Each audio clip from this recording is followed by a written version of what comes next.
Then the Japanese snuck in at Pearl Harbor. You all know that, right? And so began WWII, World War II. The other thing you have to know is that the Hawaiian Islands, where our Pacific Fleet was practically wiped out, over half of that population were Japanese. And the reason you have to remember that is because later events here in the mainland are going to show us that basically what took place to the Japanese here in the mainland, by mainland I mean continental United States, was very racist and was based on prejudice. Okay, the other thing I'm going to do is all of you are going to become Japanese for the next 45 minutes. I have to do that so to do a time warp, okay? You're going to become, I mean, your mother can be Japanese, or your father can be Japanese, or your mother and father can be Japanese, but part of your blood, that means who you're born from, are going to be like me, Japanese. And so you're going to be of Japanese ancestry. You understand what that means? You're all now of Japanese ancestry. And let's do another thing. Let's pretend instead of our being on the East Coast, here we're right off the Atlantic Ocean, right? Well, let's just turn that around. We're going to go, and we're going to be on the West Coast. So that Plymouth will be like San Francisco, and Pembroke will be like where I used to live in Oakland, Berkeley, California. Now, you're all Japanese, right? Japanese have come over and they bombed Pearl Harbor. That's December 7th, 1941. And now it's spring. Here it is. This is March, so about April. They decide that all of us are potentially dangerous to the United States. And you know why? They're all Japanese, right? And you look like me, right? I mean, you know, you got, and you're yellow, see? Aren't you yellow? I'm yellow. We're the yellow race. We're different. And we are, a lot of us are worried, a lot of us, these other kind of people back there, you know, the white folks, they're worried that we're going to sabotage, blow up the airports, put poison into the water system, do all those kind of nasty things. Okay, now we're on the West Coast. You're all Japanese. Worried that you're going to commit sabotage and all those kind of things. In the meantime, you know, in Germany and in Europe, they have camps that are called concentration camps. You all know that. We all know concentration camps. Okay, good. Well, let's just go back to Europe for a minute, because we got to trace a little bit about things that are known as laws. Now, in Europe and in Germany, in Nazi Germany, there was a time in which they said if you were Jewish, then you couldn't own a business. Or if you were Jewish, you had to wear a star, right? And gradually, and that was by law, I mean, that was nothing illegal, right? The German Bundesstaat, their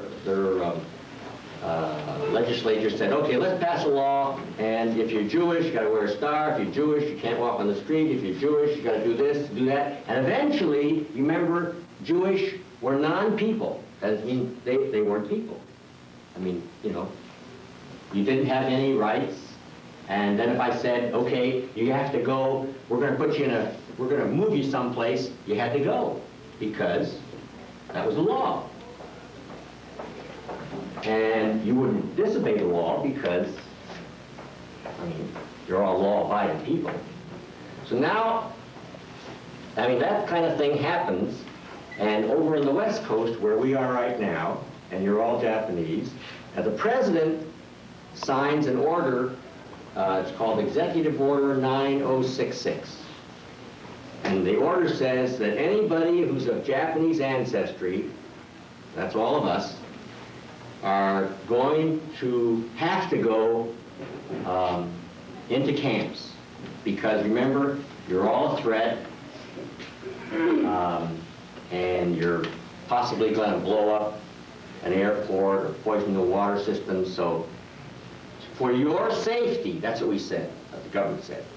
I mean, we're really trying to protect you. For your safety, we have to put you in these camps. And the president signed an order, and an executive order means that until the Congress gets around to making other kind of laws, this is what we're going to do. We're going to have anybody who's of Japanese ancestry, and remember all of you have either your mother or father came from Japan, and so you have some Japanese blood in you, or like myself, both my mother and father came from Japan, and so I'm of Japanese ancestry. I got to report to a camp. Now, the way the government announced this was that they put up signs, probably a little bigger than this. And it said on it, by executive order of the President of the United States, anybody of Japanese ancestry is going to, then it had blanks, blank, blank, blank, blank, and they filled that in. And in our case, you will report to Pembroke Center on April 31st or April 15th at 12 noon to be transported to a camp, and you are allowed to bring a suitcase. Okay? And that's how we were told. It was on all the telephone poles, all over town. And in our case here, you'll report to Pembroke Center, where they'll have Greyhound buses. You'll have a suitcase. And do some of your parents own businesses? How many people here, you own a business? Okay. If you own a business, like if you're a plumber or a roofer, or you're a gardener, or you're whatever you are, I'm sorry, you're going to have to leave your business. You're just going to have to leave your business. And if you own your home, I'm sorry, you're just going to have to leave your home. And remember now, today is March, what, 26th, 25th, and you remember the sign said that you're going to report by April 15th over to Pembroke Center, right? And let me tell you, there's no fussing around. You better be there. And if you're not there, and we find you're of Japanese ancestry, then the FBI will pick you up. So you got your ass together, and you went over there. And you did what they told you to do. And if you had a business, tough. And if you owned a home, tough. Now, the federal government did have groups that would hold your things for you. They said, all right, if you had certain kinds of furniture, or if you had any kinds of things that were worth something, you could take it over to the Federal Reserve Bank, and they'll give you a ticket, you know, sort of like you check it in there. All right, now from Pembroke Center, remember, we were picked up by a Greyhound bus. You're taken over, we're going to take you over to what's like the Marshfield Fairgrounds. All over, up and down, Oregon, Washington, California, Japanese were brought together and then moved to what they call assembly centers. Now, the assembly center is just like when you have an assembly, everybody's brought together, okay? Assembly centers were racetracks, fairgrounds, places that were large. They could quickly put some security around it, and so we were told, so we were shipped by bus from like Pembroke Center over to the Marshfield Fairgrounds. Now, do you know the Marshfield Fairgrounds? They have stalls for horses, okay? We went to a place called Tanforan racetrack, and my brothers and sisters and I had 2 stalls. in stable 19, stall C and D. In other words, you know, in a horse stall or in a barn, you have the back place with the 2 doors that open, right?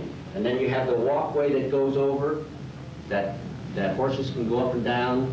Not very many people here know horse barns. Anyway, they blocked it all up. That means the back room, we just extended that wall out and they put a door out here and you had 2 rooms. So our family had 4 rooms we had in this horse stall. They kept us there from about May, June, July, August, September. Until September. During that time, they were building what's called a relocation center. I have 2 old pictures here, and I'm going to pass them around.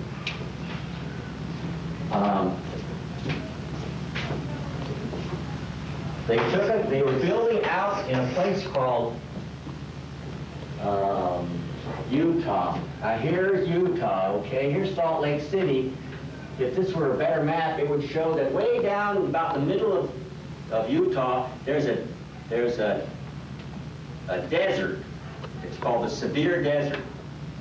And that's 150 miles due south of Utah. That's where there's nothing around it, like nothing, right? It's a desert. They blocked out an area 1 mile square. They divided it into 32 blocks. Each block, now this is 1 block, each block had 1, 2, 3, 4, 5.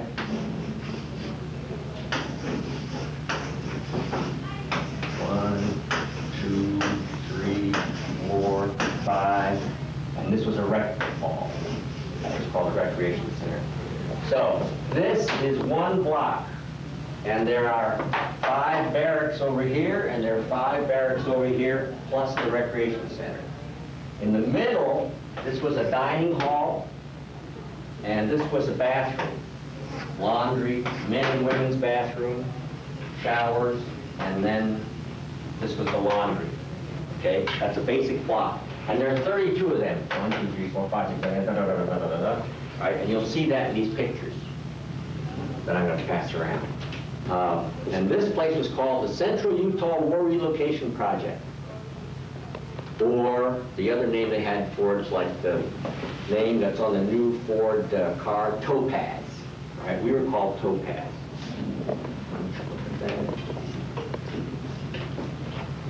Okay, so we were shipped to Utah from San Francisco. That would be like going from the Marshfield racetrack. They would ship us to, where would that be? That would be maybe Albany, New York. It'd be like going from Marshfield by train. They brought in trains. They put us into the trains. We had to put all the windows, the shades down, so you were in not pitch dark, but it was dark. You had guards at both ends. These are soldiers with rifles at both ends, so you couldn't leave the train. And we were taken out by train from the San Francisco area to Utah. Now, unlike the Jews, see, when the Jews were sent to camp, they got to the camp, and then they were, right, you remember? Some of them went this way, and some of them went that way, and they were gassed. Well, luckily, they didn't do that to us. Luckily, they fed us on the way. It was like a 2-day trip. And then we got out here to, we were in block,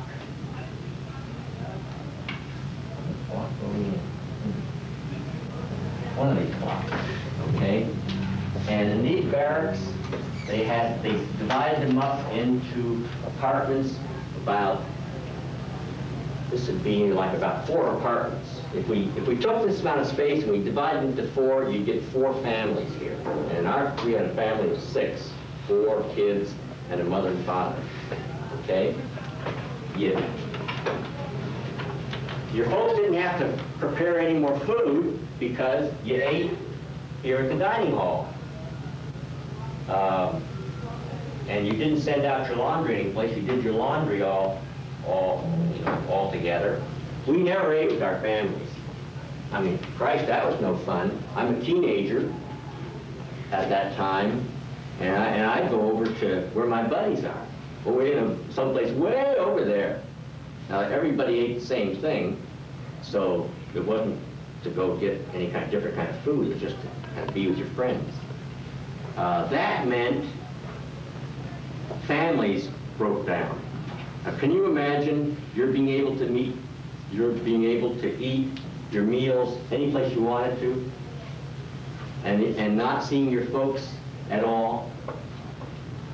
Probably a lot of you might think that's a big deal, and you would enjoy doing it. You know, like your folks are hassling you now anyway. Well, in the camps, it wasn't unusual for us to go eat over here, or if we lived here, go eat over there, go eat lunch over there. For a while, you didn't have anything to do. And then the older folks, it'd be like your teachers here, the older folks decided, hey, we better get organized. I mean, come on. So they started schools, and they brought in teachers, and they brought in books.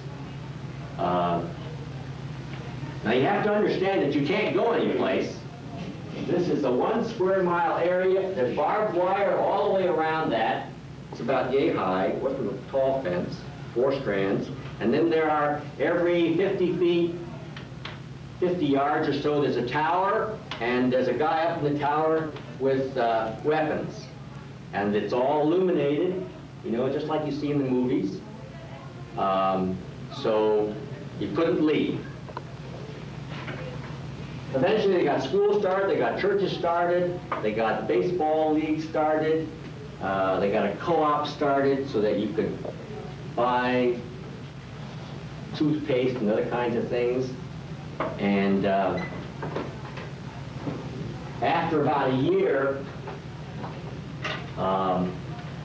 they said that if you had a place that you could go to in the east, we're in the east now, remember? If you had some place to go to in the east, you could leave the camps and go to it. You had a pass. So eventually I got a pass, a federal government pass, that had my fingerprints on it and my picture on it. And I left Utah to go to college out in Ohio. And then I moved around from Ohio, and eventually I came to Massachusetts, and so that's how I happen to be stuck here in Pembroke. You're stuck and I'm stuck. Now we're all still Japanese, remember? About a year ago, this is a Boston Globe, May 18, 1984. It says, suit on internment of Japanese rejected. An internment means having been put in a camp. All right, a number of people sued the federal government and said, listen, federal government, you said that we were a threat to you, and that's why you put us into these camps. That's why you took away all of our basic civil rights. If we owned businesses, we had to just give them up. And so a number of people took the federal government to court, saying that you lied. This article says, some of the documents lawyers to the Japanese Americans said demonstrate that the government concealed information that would have contradicted the justification for the internment. You understand that? The government concealed information which would have contradicted what they were saying. Now that means, see, the government said we were dangerous and that we would blow up the place. But in fact, the government knew that Japanese are very quiet people. Oh, so nice, you know? I mean, the two things that, for example, Japanese were brought up to have what they call gaman. Gaman, which means strength. And if you take a all those, you know, karate kind of things, gone. Okay? The other thing that we're raised as kids is, well, if something comes up, shikapaganai. Shikapaganai means, well, it can't be helped.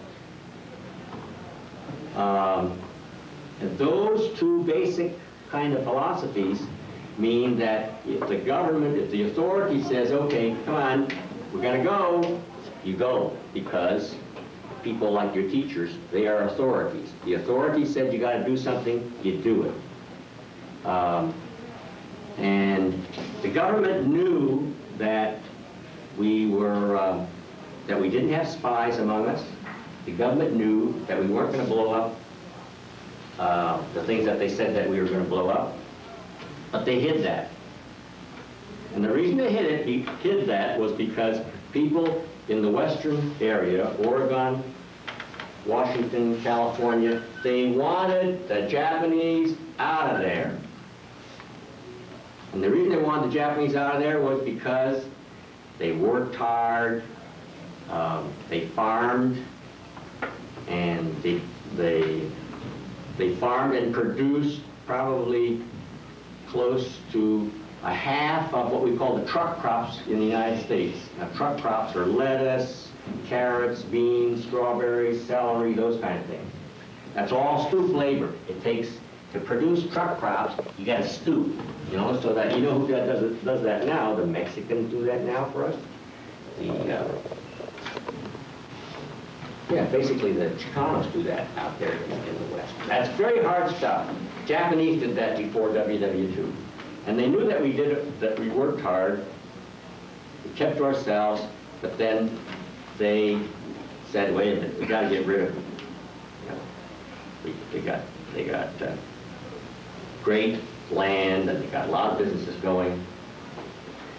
All right, I'm about talked out, and I want to find out from you what you want to know, because I can go on and on and on and on. Questions? Okay. You said that You got to speak up. You said that we were supposed to act like we were the Japanese. My mom's pregnant. She's due in April. You know, like 10 days after we're supposed to report in. What does she do? Okay. I'm sorry, she has to go too. Yeah. People said, oh, well, you know, I have a business deal, or I have a health problem, and no, if you scratched your blood, you scratched yourself, and the blood that came out, and part of it was Japanese, like you all are, then I'm sorry. Remember what the sign said? The proclamation said you got to go, so she'd go. And there was a hospital in this camp. So eventually you'd be taken care of. She'd be taken care of, and she'd deliver a kid to camp. Now, yet, that reminds me, you know, we were fighting a war during that time, so all the soldiers that we had were at the bottom of the barrel. There were soldiers that could hardly read or write. I mean, we found this out because most of us know how to read and write. And these guys, you know, they couldn't ship them out overseas or anything like that. They gave them guard duty. And guard duty is probably the most boring thing that you could have coming. Okay, questions? Yeah. What if, like, say your father was white, your mother was Japanese? They split the family up, just send Japanese people, or just... No, you all went together. Now that was a good thing. See, somebody up there in Washington said, hey, we better keep the families together. And I remember in camp there were some kids like you. I mean, they look like you. They're sort of white, you know. But they were part Japanese, so they were there. And it was really tough for those kids. I mean, can you imagine? Can you imagine just in being in a group of people who look all like me, only you're the only one there, and so there are about six of you like that. There are very few blacks. We hadn't gotten that far yet, you know.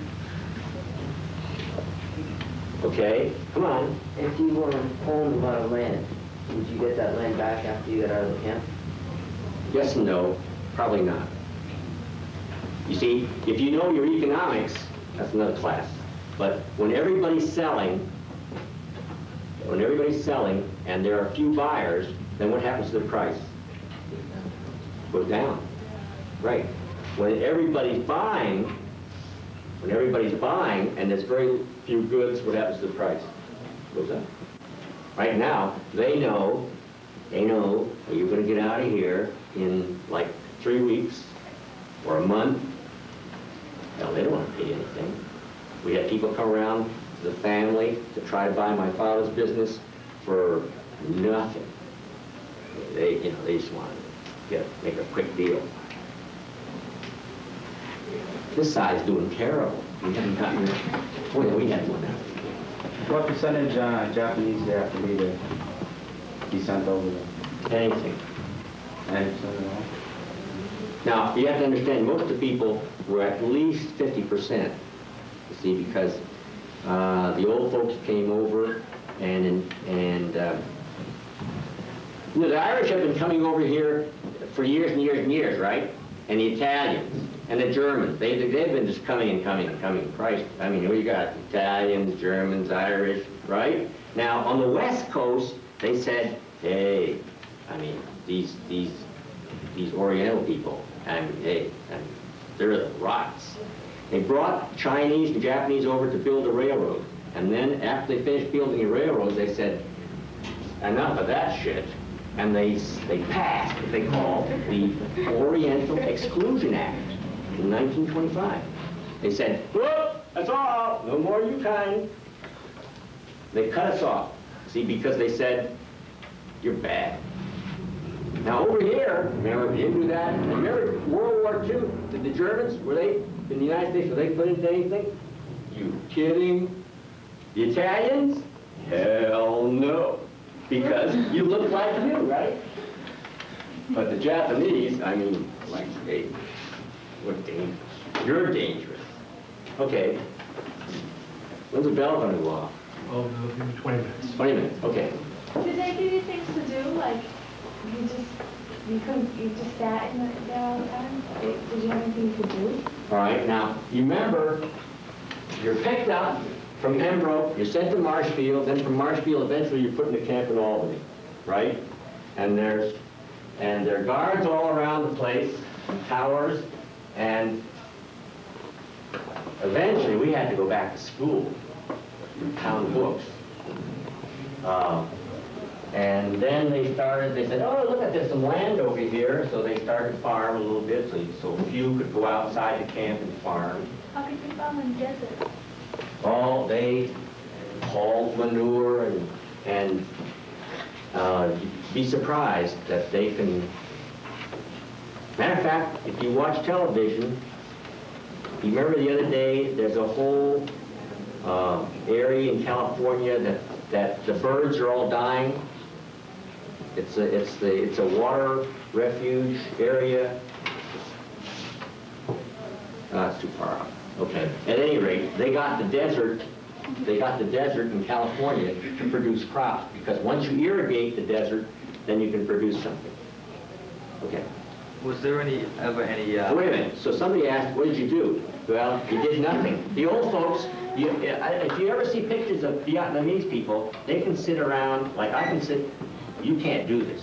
I know, because I've done this a lot of times. I can sit, and it's very relaxing for me to be in this position. And my father and the old folks, you just see them sitting around. They just be sitting around, just sort of, you know, chewing the cud. There wasn't anything to do. Nothing to do. Kids all were getting into trouble. Boys and girls, right? No place to go, right? So they said, hey, so they got basketball leagues, baseball leagues, all that kind of jazz, you know, so that you did other things and you didn't get into trouble. But the adults, very little. Adults could work, you know, kind of keep the camp clean, but otherwise no businesses, no. Okay, where'd we go? Wait. Was there ever any violence between the guards and the Japanese, or any outbreaks between the Japanese towards the guards? No. Somebody, one guy got shot. See, there was an area like oh, it'd be twice the size of this room, away from the outside wall. And you were supposed to stay away from there. There was a single strand of barbed wire, and it was a warning, don't go near the wall, you know, the outside fence. This guy was deaf and sort of didn't know what he's doing, tripped over into it, got himself shot. Now, when you first went there, were either you or anyone else you knew afraid of what was going to happen? Had you heard anything about what was happening in Germany? And were there people who were really terrified of what was about to occur? Now, the camps, there were 10 camps. They were in Arizona, Colorado, Idaho, Arkansas. As each camp got built and people were sent to it, people from that camp wrote. And eventually you heard all kinds of nonsense. You heard it was a terrible place, you better... And all of us bought and brought as much food as we could carry. You brought tuna fish, peanut butter, soup, dry soup, you know, and you carry, all you could do is just carry in what you had to carry. Because you're afraid that the food was not going to be, you brought soy sauce in like a gallon. Because that's, I mean, you know, the flavor of ketchup, right? We hate ketchup here, we're all Japanese. You eat soy sauce, right? Those kind of things. So that you heard lots of things about the camps from, as they would get built, but you knew that you weren't being there, you know, there weren't stories of torture or anything like that. Yeah. Did you have any say in it? Like, didn't you have a spokesman, like someone to represent you, one person that went up in front of the president or whoever was signing it and said, we want this? And we want Yeah, that. there were people who said this is nonsense. You know, J. Edgar Hoover's a terrible person, you know. I mean, that FBI was really a bad scene. J. Edgar Hoover said, hey, those people, when the war broke out, December 7th, December 8th, December 10th, they picked up all the leadership. Any of you that have any kind of leadership, they picked you up and they put you into camp. They put you into prisons. They had identified, you know, because, I mean, we've been sort of not getting along well with the Japanese for a long time. And so the FBI had picked you off, so J. Edgar Hoover said, hey, you know, don't bother these people. And there were other people, church leaders, and then he said, you know, don't do this. And then if you looked at the Hawaiian Islands, you'd say, well, they were all in camps too, right? Wrong. They did not pick up the Japanese in the Hawaiian Islands and put them into the camps. And you know why? Why? Too many. That's right. All the drugstores would shut down. All the hospitals would go like that. Anything that was operating in the Hawaiian Islands would have absolutely stopped because, hey, Japanese were, you know, running them. So you had to say, well, it must be all right, I guess. But there was not the economic pressure, you see, to get those people and put them into these military. Hawaiian Islands were part of the United States then, correct? Geography, buddy. Hawaiian Islands been part of the United States for some time. How long? 1998. But they weren't a state. They weren't a state. I'm sorry. Yeah, they weren't a state, but they were part of the United States. How about the emotional effect on your parents, especially your father? Did being put into the internment camps really do a number on him? Now, you remember I said part of being Japanese is you have gaman, that's a great deal of strength, and you also, much like the Jews went into these camps, right? You lead, I follow, you lead, I follow the authority, said I got to do this. And so in the Japanese, where shikata ga nai ne, well, that can't be helped. You know, it must be for the good, there must be some good in this. And so you would find some good in it. I mean, it's for your good. I remember I'm taking care of you and putting you in these camps because it's for your good. I mean, you don't want people to hurt you because they think that you're trying to sabotage the war effort, so that you did what the authorities said you should do, and we went in. Had your father been raised in Japan? Right. Now, there was always that question of allegiance to Japan in the older generation. Actually, he split, as a college student, he split, got as far as Hawaii, studying agriculture, and then he heard you could make a big buck out there in California, so he took off. You can imagine what his parents said about him, you know, as a college student, he took off, and then in fact, he did make money, because we were very successful. We had a base laundry in Oakland, and then we had 5 outlets, and so we weren't poor. You know, we owned property, but gonzo, zero, boom, nothing. Because you just had about 30 days to go, and then remember economics? No buyers for everything when everybody's selling, and so you didn't know whether they were going to put you on a great big boat and ship you back to Japan. You didn't know. I mean, the stories were, hey, geez, in 6 months you're just going to be all shipped, you know, because we were doing crazy things. Now, you think that this is something way back 40 years ago, but let me tell you, when we picked up all the Iranians, when the Iranians picked up all the Americans in the American Embassy, you remember that, about 3 years ago? I mean, that did a trip on us, and we were about to do this to all the Iranians in the United States. We said, those fucking... We were about to pick up, I mean, that's how people felt on the West Coast, where there are a lot of Iranians. And you were going to just go back and do that again. And a number of us said, you see, we're basically a very racist nation. Basically. And you have to fight to keep your freedom and keep your liberty. You better understand that. Because if you think what I'm talking about is like old, you know, kind of nonsense, and it took place when I was a kid, and it'll never happen again, that is a bunch of bull. Because it'll happen, and it'll happen tomorrow.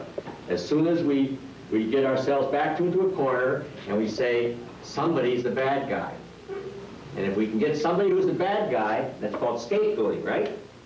And we can just take care of them, then sermon 5, okay? So you're saying there was a lot of propaganda involved in what they were saying to you about going to the camps. They're saying that people on the streets are gonna do this to you and that to you because they think you're spies and stuff. Right. And Chinese put out signs in front of their stores that said, I am American, or I am not a Jap, or you wore buttons. I'm not a Jap. I mean, you looked Oriental, so that you'd say, I mean, the Chinese guys are really flaked out because, hey, what are they still walking around the streets about? Yeah. So, could you comment about the degree of bitterness, either personal or friends or people that you know?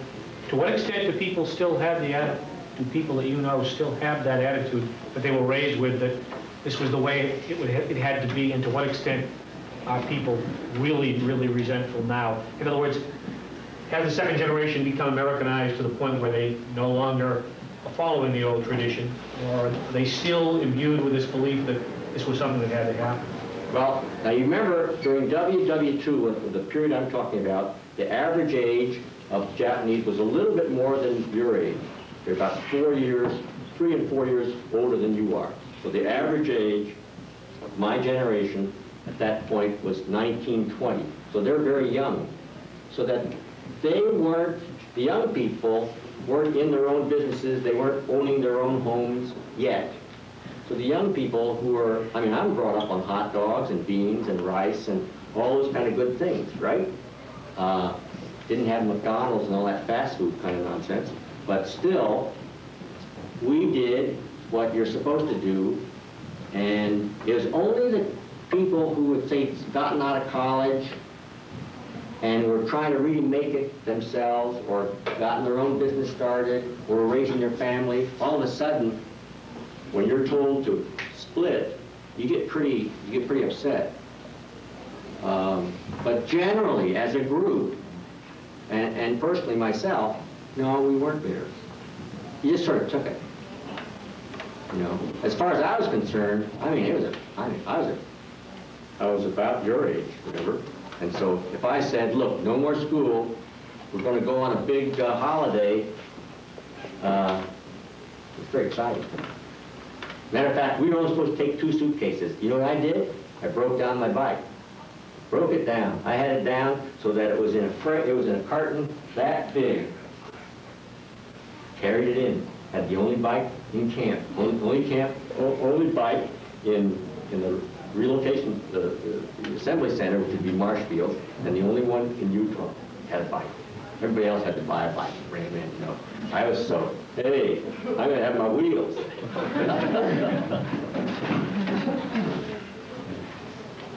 Yeah. Were the guards very friendly to you? Yeah, they were right. They were very popular. Matter of fact, a number of the teachers married, there were 2 or 3 teachers that married some of the guards. Yeah. How about living in the desert? That must have been quite a change for you. We read a book in class, and the sand was blowing up through the cracks because there was no wood, green wood. Did you have to experience that? Yeah. How about the lack of privacy? Oh, yeah. I mean, you remember I made this room into 4 apartments, so you put up sheets in between to get privacy. And when you go to the John, you're all at the John. It's like the, I don't know what your gym here is like, but you know, it's like communal living. You had to quickly get used to communal living. Excuse me, Commissioner, do you have a couple of announcements? Oh, of course, no, members, you are reminded that you go to first lunch, We and will. go right directly to And the from music this hall. point- Of course, members, you go to first lunch, and go directly to the music hall. Is still in Japan? Do you keep in touch with her or anything? You know, I don't know any of my relatives, but I got to do that. I'm getting to the age where one day I got to make a trip to Japan, and I need to find out who they are so I can visit them, so I don't have to stay at hotels and things like that. Well, it's great to talk to you, and there's one thing that you have to remember is that it sounds like it's way back then. We weren't quite as bad and as thorough as the Germans were, but we were close. Hey, we were close. There are some crazies out there. There are crazies out there right now that want to do some pretty crazy things, and the only way you can stop it is to go to school, study hard, which I was supposed to say. Thank you very much. Thank you very much.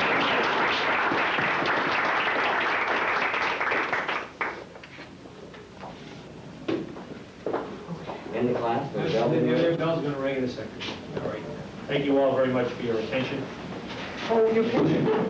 Oh, pictures. Do you want to get a picture of these? We're talking to do it. Handed to them. Thanks. We'd like to take a picture of these. I don't know if we can do it. You could just put the other one on. It's dark.